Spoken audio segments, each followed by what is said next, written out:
Okay, well, now we're going to get to not only films that are only submitted by one listener, but we have a little run of them that I have not seen. So I apologize to listeners if we have a Tom and Olivia and I just twiddling our thumbs, but we never know. This is why it's good to have three people here instead of us. But we're going to go way back for the first one. Jeff Garland, who we've already heard from a couple times. He says, for movies, I'm going with the Andy Hardy films. He says, Andy Hardy is just good old wholesome fun. All I know about Andy Hardy is that Mickey Rooney was in all or most of them. It ran from 1937 to 1946. So Andy Hardy, anybody? It's a I got no. nothing. It's a no from Tom. Yeah. Mickey Rooney was famous for many other things. Barbiturates? Just kidding. Yeah, number of wives he had. Yeah, Mickey Rooney, very talented guy, but Andy Hardy, I don't know. I would think of him more at those Judy Garland, let's put on a show kind of stuff. He gave a great turn on The Simpsons, too. I can bring it back to The Simpsons every damn time. Oh, yeah, he was good on The Simpsons when Milhouse. Yes, he was. When Milhouse had that role in the Radioactive Man movie. So, yeah, Yes. I'm with you, brother. All right, well, let's go on to the 1950s. Dennis Sexton picks The Rifleman. I know Chuck Connors was a star. It was a Western. It ran from 58 to 63. Lucas and Mark McCain, father, son. I've never seen the show. You guys, The Rifleman? Nope. No. Wow, you're giving us lots of homework to catch up on and great movies, but no, I've never seen it. Well, late 50s, early, I mean, there was a lot of Westerns on TV then. So it makes sense. And then Chuck Connors, I've seen him in other things later. And I know he sort of got known for that. Well, next we have another joke answer. Greg Pizzino, he says, the strangest parent-child relationship. My Mother the Car, 1965 to 66. Basically what Wikipedia says, it says, My Mother the Car is an American fantasy sitcom that aired for a single season, I'll bet, on NBC. It says the premise features a man whose deceased mother communicates with him through a car radio. Critics and adult viewers generally dislike the show, often savagely. In 2002, TV Guide proclaimed it to be the second worst show of all time, behind The Jerry Springer Show. Oh, wow. That harsh. I've never seen it, but I know the premise. It sounds like, I don't know, maybe this inspired Hitchcock to do the Psycho thing. So, it's all a continuum. What about the Disney movie with the Volkswagen, the Herbie? Herbie? Wasn't it like completely possessed and would just like lock people in the car when they would get in? Well, Herbie was a sentient machine, right? He wasn't possessed with a person's soul, if I recall correctly. Yes, what or I'm was talking he? about. He was like, I don't know. I haven't seen those since I was a little kid. Oh, maybe that wasn't even Disney. Am I wrong? No, Oh, no, Herbie. you're right. Was it a thriller? Was it a sort of was it a car that had some darkness, or was it a happy car? I seem to remember it being somewhat dark of a car. Maybe you're thinking of Christine. Okay. I don't know. But anyways, I would never equate it with the Jerry Springer Show. But I guess they're just saying this idea was so bad, but it lasted a whole season. They didn't just pull it. The idea that your mother's been reincarnated as a car that you drive around in a way, it's almost worse than the Back to the Future thing. It's just too. Yeah, it's, that's it's pretty just, twisted. It's I just must weird say. and strange. I'm glad he threw. It's always nice to have a left field when other my mother the car. And this was made in 65. Yeah. Okay, that makes sense. Oh, okay. So Psycho inspired it, not the other way around. I see what we did there. Exactly. Okay. Yeah. You got to imagine the chutzpah of that pitch meeting. All right, guys. So here's the point. Here's what we're gonna do. Yeah. Nice. Exactly. Fly on the wall. Well, Mr. Ed, talking horse. It wasn't. Sure. Yeah. No, it was It's a just thing. you never know what's going to catch on. But my mother, the car. Already, the title already tells you that you're not in a good place. My mother, the car. But I mean, it does what it says on the tin. It's some pretty straightforward marketing. It's clear stuff. Well, let's expand on it. My father, the bar stool. The Love-Matic Grandpa. Back to The Simpsons again. The Simpsons did it. Maybe that's what They did everything. Let's keep moving. Our good friend Peter Anthony Holder, Peter. who has been on this show, and who also has been on The Spoon maybe once or twice more than I have. I think he and I are sort of neck and neck for that. He picked a film that I have not seen, but I did expect somebody to mention when you talk about father and son. He picked a movie called The Champ with John Voight and Ricky Schroeder. Oh, hello. That's a brilliant choice. Yeah, I thought he says John Voight and Ricky Schroeder in The Champ, the 1979 Franco Zeffirelli remake of the Wallace Beery 1931 flick. I knew it was about a boxer and his son.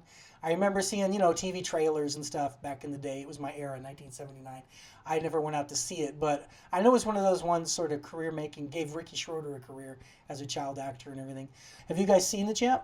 I saw it, yeah. I thought it was really good. They were wonderful together. It was really just gut-wrenching, very real on-screen relationship. And I remember it. I was a kid when I saw it, but I remember crying my eyes out in the theater. I remember Ricky Schroeder yelling "champ" the way the kid yells "Shane" and Shane. You know? Wasn't his father a boxer? Am I going? I mean, that's why I don't. I'm a little reticent to talk about it because I could Yeah, be well, he's called a completely. champ because his father was, I don't know if it's a question of being a champ in his son's eyes or a failure as a boxer or being an actual champ. I don't know. I'm aware of the film. This is, I said, we're doing a run here where I haven't seen it, but I'm aware of it, and I know that it was a big deal and was, nominated for this and that. I mean, late 70s was kind of John Voight's era. I mean, he was in Midnight Cowboy in the 60s, but he was in Deer Hunter and stuff. He was. I just remember also aesthetically they were so well matched as father and son. They really looked like it, and that was like the same DNA, the same movie film DNA. Well, if we were doing a show about real life father-son relationships instead of on screen, we would have Jon Voight and Angelina Jolie, wouldn't we? Because they're two famous actors, but not really looking to work together apparently. Well, not in real life. Not in real life. But I think that I believe that they're on good speaking terms now, are they not? Because she's got children and he's a grandfather, and they've worked it out as it should. I don't follow this sort of Hollywood gossip kind of stuff. My understanding was her mother didn't have a relationship with him, so therefore she didn't see him as a father or something. I don't know. But clearly they have a similar mouth. And eyes. I mean, they're clearly, she is her father's daughter. Yeah, that's a bunch of drama. I wonder if they're ever going to do like a movie based on that relationship. Well, I mean, they did in Tomb Raider, and they had a very emotional scene, and he was her father in that, and they drew from their past and their. I did not know that. Yeah, you should check it out. I mean, am I not the trivia buff right now, or what? I have not seen Tomb Raider. Another one I'm aware of. I haven't seen. No, you should check. It's very good. She said, "Yeah, cast him because it'll be great on-screen chemistry because their relationship on screen very much emulated the reality that they have off-screen." Mm. That would make sense. Yeah. Mm-hmm. Well, we're going to roll into the 80s, 1980. Richard Buskin says Donald Sutherland and Timothy Hutton in Ordinary People. Ah, amazing. One of my favorite films. And I mean, Mary Tyler Moore too, and everyone in that. Elizabeth McGovern. There you go. Thank you. Well, Richard said raw emotion in both directions, and I buy the heartfelt feelings, totally real and very touching. And directed by Robert Redford. Mm-hmm, yeah. It was I think it was one of his, was it maybe his second film or I don't know how many films he'd done prior to that, but I mean, he really took on an all-time mega family story and really, I mean, it won major Oscars, didn't it? Yeah, good choice by Richard. From the same year, Gloria. Jeff Gray mentioned this one. All he said was Gloria because that's his new mom now. And I think this is Gina Rowlands, that's Gina my Rowlands. girl crush. Another callback to Angelina Jolie because that was one of your choices too. Oh, Angelina, but Gina Rowlands is just seriously cool. I loved her and Gloria. Even as a little girl, like she really just influenced me. I just thought, wow, that's really a woman on screen. And I had put this down as a movie I hadn't seen, but I think I did see that movie because when you put the thing about that's his new mom now, it's like she's this hard-bitten character and this kid just, I'm taking care of you now, come with me kind of thing. She sort of adopted him, but she still had that sort of lioness protective motherly thing that was very visceral to watch on screen. Is that one on your radar, Tom? Gloria? Yeah, no, that one I do not know that one at all. I won't say it wasn't a mainstream film, but definitely a lesser known type thing. And who directed that? Was it her husband? I'm guessing it was, yeah. Well, you know the song, right? Gloria. It's not the song from... I believe it is. Okay, Gloria, Gloria. The Laura Branigan song? Yeah. I will be shocked if that's true. Well, it was. I don't want to interrupt your wonderful singing, but it was directed by John Cassavetes. Buck Henry was in it. Bill Conti did music. For some reason, that doesn't sound right to me because that song was way more popular than that movie was then. Will you please play? No, There's no man. Well, okay, we don't have a closing song picked, so that's going to be our closing song unless something better comes along. There's people that are going to appreciate that because I'm going to sing along to it. I think they got the area. Yeah, it was living under. That was 1983, by the way, so Okay. a little late to be featured in the movie. I like the way you linked those up. That's pretty cool. And honestly, I did not have a closing song picked out. I was going to throw it to you guys when we got to that point. Well, check it off the to-do list because we have it. Well, moving on to the next one, which came from Paula Brewer. Again, Paula threw out "Mommy Dearest" as a joke, and her honest one. We're going to get Olivia singing again here. Annie and Daddy Warbucks. Yeah. Some will come out. I've heard you sing that before. You don't want to get me started with my vibrato. I've seen YouTube clips of you singing songs from Annie. Oh yeah, I think I remember that. I remember, yeah. So is that a father-son? Is that actually a father-daughter? Daddy Warbucks and Annie, yeah. Okay, Yeah, so they are. an adopted father-daughter thing. Yes. Yeah. Okay, well, I guess thank you for not singing the song. I'm sure you can all imagine. Use your imagination. Well, we have an interesting choice next. This is from Brad. I think Brad is a Twitter person. Tom, when I say Twitter person, I mean some of our people follow us only one or the other, Facebook or Twitter. And some do both. I just got weird sci-fi dystopia vibes from that term. So now I'll be busy writing my screenplay. This might be the first time in my life I've used the word Twitter person. But anyways. When I'm stuck with a day that's gray and lonely, I just stick up my chin and grin and say, oh, the sun will come out tomorrow. Sorry, got it out of my system. You're rather red, aren't you, Tom? You thought you were going to be able to hold that back. I could see you trying. I know, I couldn't resist. No. Science fiction thingy, and then I went off on my little ozone trip. No, you must. You must gotta release let it out. It's, You gotta let it. it's necessary. Speaking of red, as the guy who records the show now, I think all the needles just went in the red. Sorry about that. So returning to Brad, who's like going, "Oh, they got to mine," and then we got tangent. Okay, sorry, Brad. We're back with you. He picks this Richard Pryor film, The Toy. He says, Richard Pryor's The Toy always gave me comfort as a child with what could be perceived through a psychiatrist's eyes as father figure wish fulfillment. It gave me hope that someday I would have a father figure who would protect me from evil, regardless of who he was or where that evil came from. I was Master Bates and Jackie Gleason was my father. Richard Pryor was my... I know, Master Bates, right? Richard Pryor was my projected savior.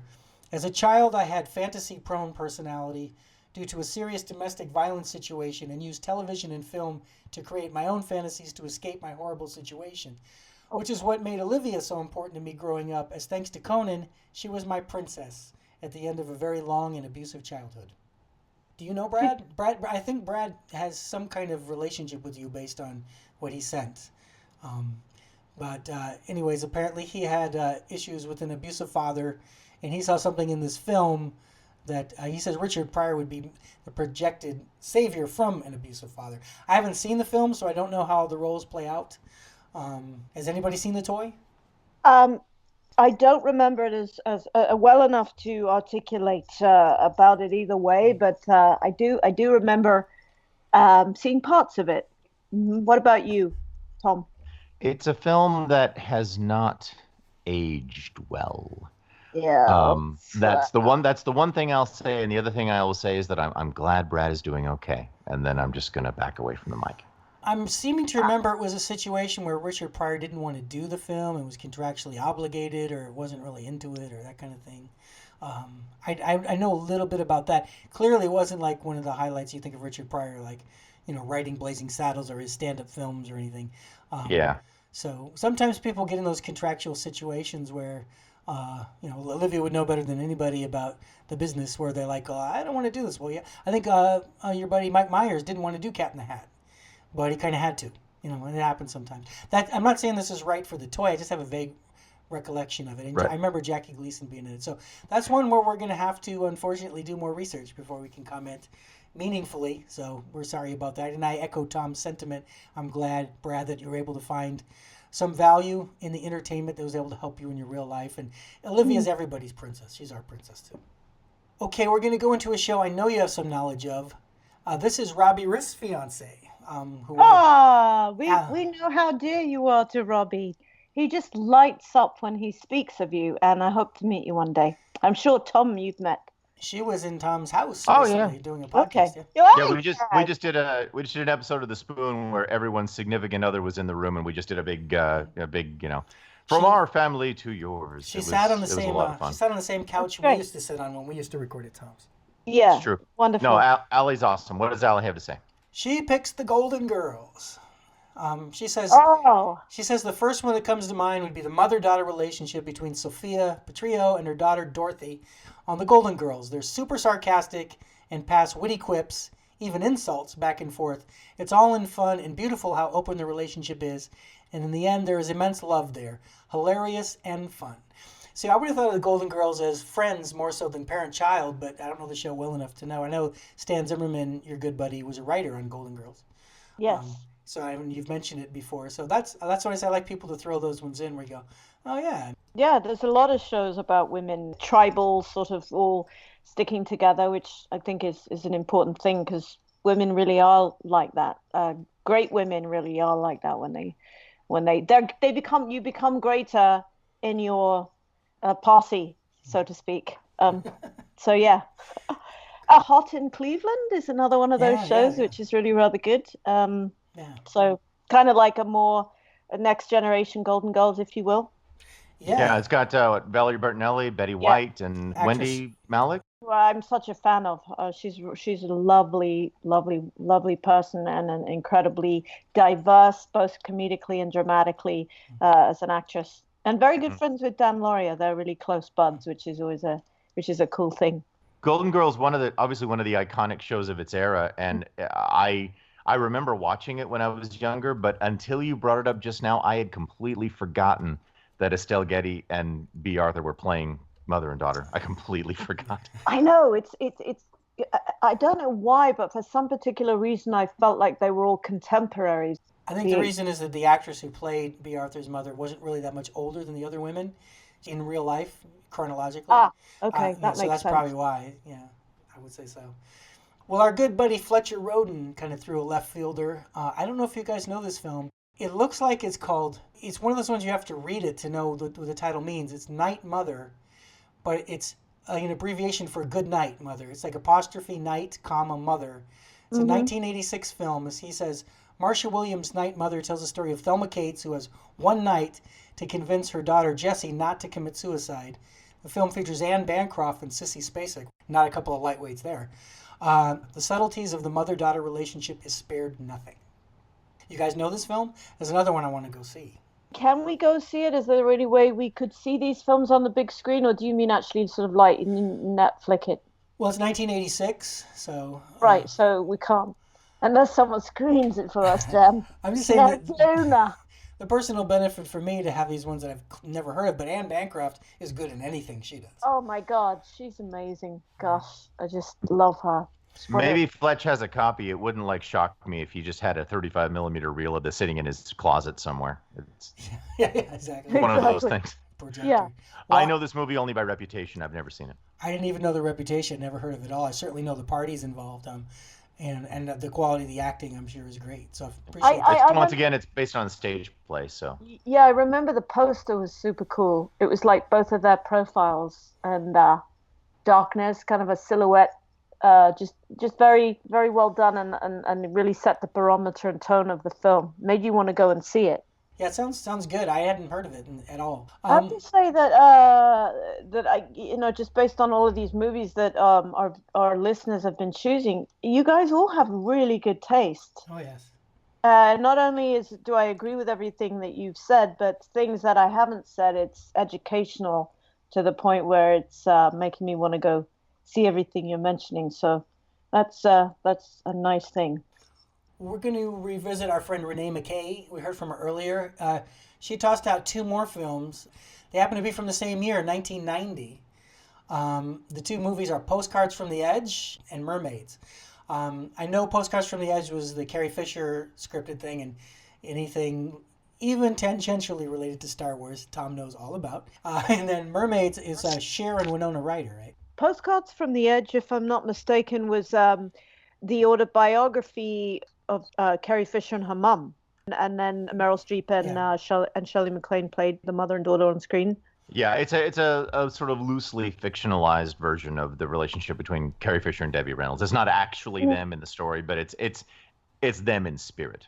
Yeah, I mean, the most truthful thing, and you see that in the HBO documentary that they made during the duration of their later years.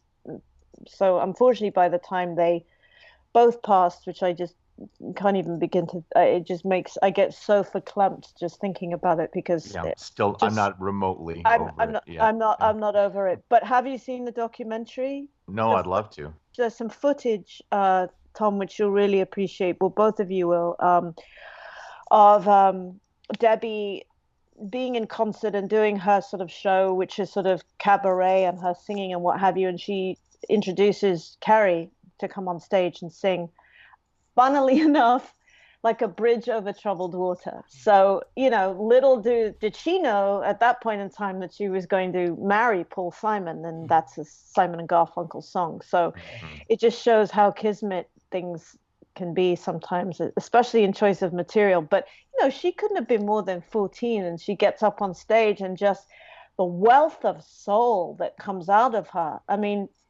it's her mother's performance, and her, just the love, the depth of love between mother and daughter, and her wanting to just introduce her child to the world just because she wanted, it was necessary for her to say, no, you see, she has the gift. She's the better singer.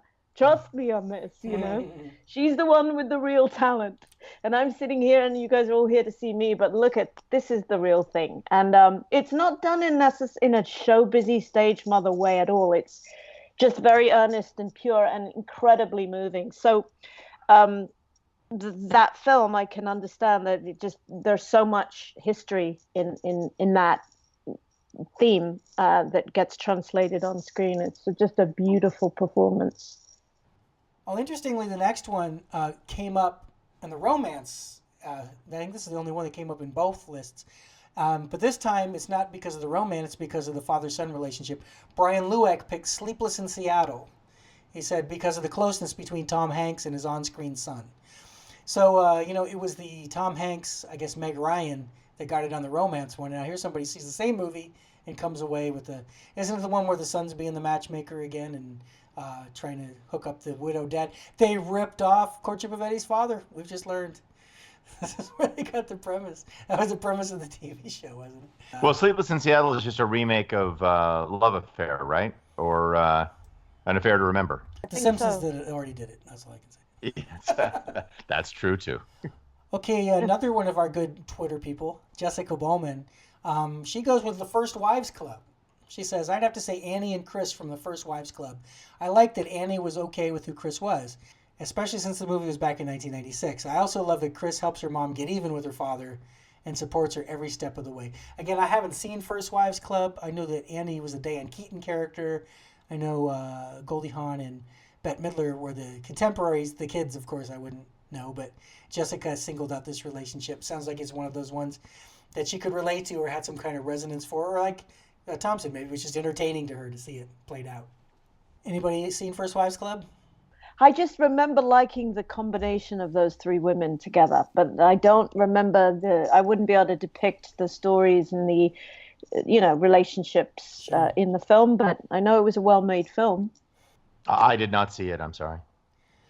Well, next we have another Fletcher Roden submission. This is a 1997 film called Affliction. So he says, another great one is the central relationship in Paul Schrader's 1997 film Affliction, the failing struggle of Nick Nolte's character to reconcile his own faults with those of his father, played by James Coburn. So again, Paul Schrader, Nick Nolte, James Coburn. It's all first-rate people. And it's back. I've never seen this film, by the way, but just the mere mention of the father-son dynamic of Nick Nolte and James Coburn, who's not with us anymore, unfortunately, just brilliant, just bang on. Because, who else is going to play Nick Nolte's father? Who else is as bad of an ass and just has that just all-consuming gravitas on screen to play Nick Nolte's dad? Yeah. It's sort of like, who would have played Indiana Jones's father? That was, Sean Connery. It's kind of they really... It's inevitable, yeah. Yeah. Speaking of inevitable, guess what one of our submissions coming up is? What? You Is there a just film called Inevitable? no, you just said it. Sean Connery and Indiana Jones. Oh, But okay. we haven't Well, I'm gotten to. psychic. What can I tell you? She's a full-on You prophet this see, I take episode. I take 3 months off. I become like a psychic prophet. What can I say? Well, let's move on to another Twitter person. This is my new catchphrase. This is going to be Shane Thomas, who contributes quite regularly. He's going with the 1998 remake of The Parent Trap. Well, the identical twins who switch places. Which one, with Haley Mills or the one after? He mentioned the Lindsay Lohan. But, we'll just go with the idea of these twins swapping places. So there's a lot of relationships going on there with the different parents. I'll just read what he says. He says the identical twins, Annie, is it Hallie or Haley? I haven't seen it, but Haley. Annie and Haley, the twins switched places when with Elizabeth James, Haley Parker pretended to be Annie James. The real Annie James pretended to be Haley Parker when she was with Nick Parker. She says, keeping up the pretense of being the other sister was fabulously done. The scenes with Haley Parker and her mother were well crafted. Recreating the iconic scene where the Beatles crossed Abbey Road was spectacular. The playing of Here Comes the Sun was also a nice touch. The way in which they conspired to get the parents back together was cool. Of course, they failed to pull the wool over the grandfather's eyes. The deception isn't pulled off as planned, but it does arrive at the desired happy ending. If I saw anything of The Parent Trap, it would have been the original one you mentioned, the Haley Mills. I wouldn't have seen it. Lindsay Lohan was after my time, but he's right. That's one where you just have a sort of smorgasbord of relationships to keep track of. I saw the original and made Haley Mills a household name, and just what an adorable actress, and genuinely talented, and so funny in that film as well. But I did not see the Lindsay Lohan one, but I know that I think it was good. Well, good is all in the eye of the beholder. For Shane Thomas, it was good. It was his favorite parent-child relationship he submitted, so it's good for him. Right. Well, thank you for that, Shane. I know Tom will like this one. John Howie, I think he's a Twitter person. I enjoyed President Bartlett and his daughter Zoe from The West Wing. Right on. It is a good relationship, and I'm in the middle of a West Wing rewatch right now. As I said, I know this. Started at the beginning of the year. I'm now midway through the 6th season. There are 7 seasons total, and I don't know if there is more Jed and Zoe to come at this point, or if that relationship has sort of run its course as far as what the show is choosing to focus on.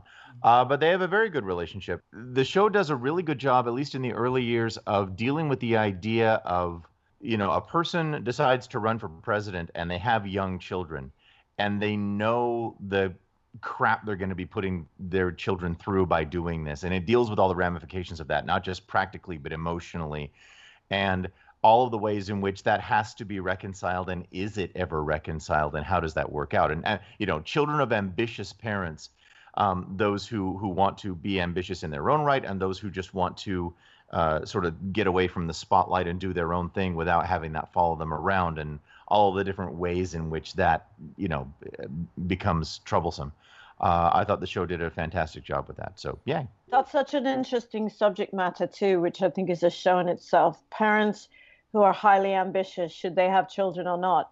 Does it ultimately sort of train your child or raise them to come into the world with the same go-get-'em spirit, or does it sort of backfire? Well, it's just an interesting subject matter. We got Amy Carter, we got Chelsea Clinton, we've got the Obama daughters. Yeah, I mean, if you're like a junior high or high school age and your father's the president, talk about the impact that has on your life. Well, not everybody can pull off, dedicating and allocating enough time to balance it all out. I think you have to know yourself well enough as a human being by the time you have the opportunity to become a parent, whether that's something you want to take on and can, do it with bells on, so the child doesn't suffer. But it can be a great thing. I mean, the Obamas are a wonderful example of that, I think, and the Clintons. Yeah, it's hard to say how Chelsea Clinton or Amy Carter would look back on those years.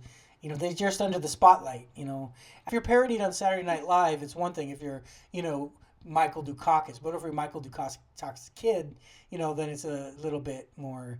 And kids are making fun of you in school. Hey man, Saturday Night Live, they made fun of you, Amy Carter. Ha ha. You know what I mean? So a whole different level of pressure. Yeah, there's the in the moment, and then there's how it shapes you and what kind of person it turns you into. I follow Chelsea Clinton on Twitter, and she handles her many, many, many, many critics with a lot of grace. She's pretty cool. She sure does, and I've seen her on talk shows, and she handles herself with great. She's really she's got that thing that I think both her parents have, and some. I'm a big fan of hers too.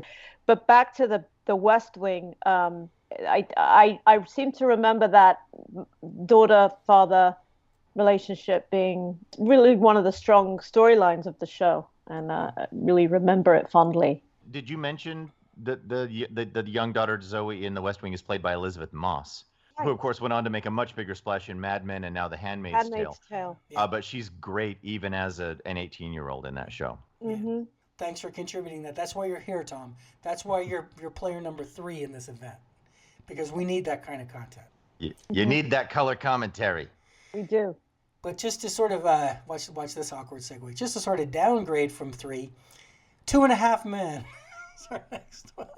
2.5 Men. And didn't quite work, but Steve Owen, he goes with 2.5 Men. He says because it's hilarious. Yeah, I've not seen 2.5 Men. It's like one of those ones like that 70s show. I'm aware that it's out there. It was Charlie Sheen, right? Charlie Sheen and John Cryer, and then when Charlie Sheen left the show, he was replaced by Ashton Kutcher. And there's your tie to that 70s show. It's weird that I know that because I've never seen the show. No, it was pretty famous when he took over the role because Charlie Sheen was a train wreck, and then it was pretty known. According to my research, that show ran from 2003 to 2015. That's 12 years. Yeah, I think it's a real testament to the success of the show and the audience that the show had really built by that stage, that though Charlie Sheen was not going to continue on the show still had a lot of pull. Yeah, and it was extraordinarily popular. Extraordinarily. Big ratings for that, yeah. And, there's aspects of it that are a little schmaltzy for my liking, but in a way you need that for a good sitcom. You know what I'm saying? It's just that medium. And there is stuff that they did that was very, very funny. But we're here to talk about the dynamic of the father-son relationship on it. So let's get to that. Could there be a better father figure than Charlie Sheen? I mean, he's. Well, I'm guessing the dynamic of that show is there are essentially two dads, right? Like Charlie Sheen is there's the kid who's the half man, and then Charlie Sheen is the devil on his shoulder, and John Cryer's the angel on his shoulder, and it's all about how that thing plays out, right? I'm just speculating. But if it was on the air for 12 years, it's got to be 3 men at some point, right? I mean, and 3 men and a few goddesses. Literally, the only thing I know about the show is that Eddie Van Halen did a cameo on it, because somebody posted a Facebook clip of Eddie Van Halen talking to Charlie Sheen on the show. I literally know nothing else about it. Well, that makes a lot of sense to me. The frequency of those two, that I get that. Okay, Charlie Sheen and Eddie Van Halen. I guess they are kind of cut out of the same cloth. Well, this next one is a guy I think Tom knows a little bit, Travis Coleman. Oh, see, now Travis answered the poll. Now I have to choose a new one because I know exactly what he's going to choose, and it was going to be mine too. Can I say? Go ahead. Yes. He had to have chosen Veronica and Keith Mars. Travis Coleman, Veronica and Keith Mars. Literally. Yeah. That's my jam. That's my jam. Tom was like, oh man, I got to get another one. Okay, well, here's what Travis said. He said, Veronica and Keith Mars, period. Literally exactly what Tom just said. He says, they look out for each other, usually accidentally hurt each other by trying to do the right thing and keep each other from being hurt. Love each other, respect each other, and give each other large doses of loving crap. Travis, you just stole Tom's answer and upset him greatly. Yeah, Veronica Mars. Have you guys seen that TV show at all? No, I haven't. I mean, I know of it. Veronica Mars was created by Rob Thomas, not the Matchbox 20 Rob Thomas, but the TV Rob Thomas, who also did Cupid in the late 90s, and his latest thing is iZombie. He's the showrunner on that. Okay. It's essentially, it's sort of like it's like Buffy the Vampire Slayer, but instead of fighting supernatural monsters, it's noir. It's like it's Nancy Drew Encyclopedia Brown young kid detective thing, and the premise of the show is they live in this small town. Veronica is played by Kristen Bell. Her father's played by Enrico Colantoni, and he was once the sheriff, but then there was a scandal involving a murder that he failed to solve, and he was taken out of the job. Now he makes a living as a private eye, and she is like his Padawan and is constantly going out and doing private eye stuff on her own that he doesn't really approve of and getting into adventures. I can't say enough good about the show and about that relationship. It's everything Travis said. It would have been your favorite pick, so obviously you had a word or two to say about it. Of course, Kristen Bell now starring in The Good Place. Yes. Exactly. Well, we have another Lisa Jacks. I didn't realize she had submitted so many, but she submits such good films and writes such good things about them. Another Twitter person return, Lisa Jacks. She's going with The Pursuit of Happiness from 2006. She says it's a gut-wrenching father-son story of a man who's forced to live on the streets with his son during a year-long unpaid internship for the job of a lifetime. Oh my God, I love that film with Will Smith. And it says their need for survival and dependence upon each other for strength to get through a horrific time teaches them invaluable life lessons. It's a real-world insight to the human spirit and the lengths any parent will go through to protect and provide for their child, no matter what the obstacles. Maybe we should have just had Lisa pick all the movies and send in all the synopsises. Yeah, Lisa, you know what's up. And I have to say that they're just a staggering performance by Will Smith. That end scene just absolutely, just brought me to tears. You just has, it's like a roller coaster, that film, but the determination, it was just so inspirational because he couldn't have had more obstacles. Both he and, his wife ends up leaving him and the son, and they're like literally having these very short conversations on phone booths, and, the son is in preschool and he just works his ass off basically and does whatever he has to do to continue to provide for his son. And he does end up getting this job at the end of the film, but he's so gobsmacked by the time they actually, the board of trustees that they interview him and they actually give him a break. And there again, we were talking about like being rich and famous and what that entails. Now we got talking about being homeless with your child and what that entails. And then of course there are relationships that probably go through both of those. And it's his real son that plays his Right. son in the film. Sure. And so, there's nothing better than to work with your offspring if you can. If we would have made that the theme, we could have probably found a lot of interesting suggestions too. Jeff Garland, who we've heard from before, he also singled out Modern Family, but he didn't pick any particular relationship. I guess he just means all of them. We mentioned Ed O'Neill earlier, so there's a mom and a dad and some kids.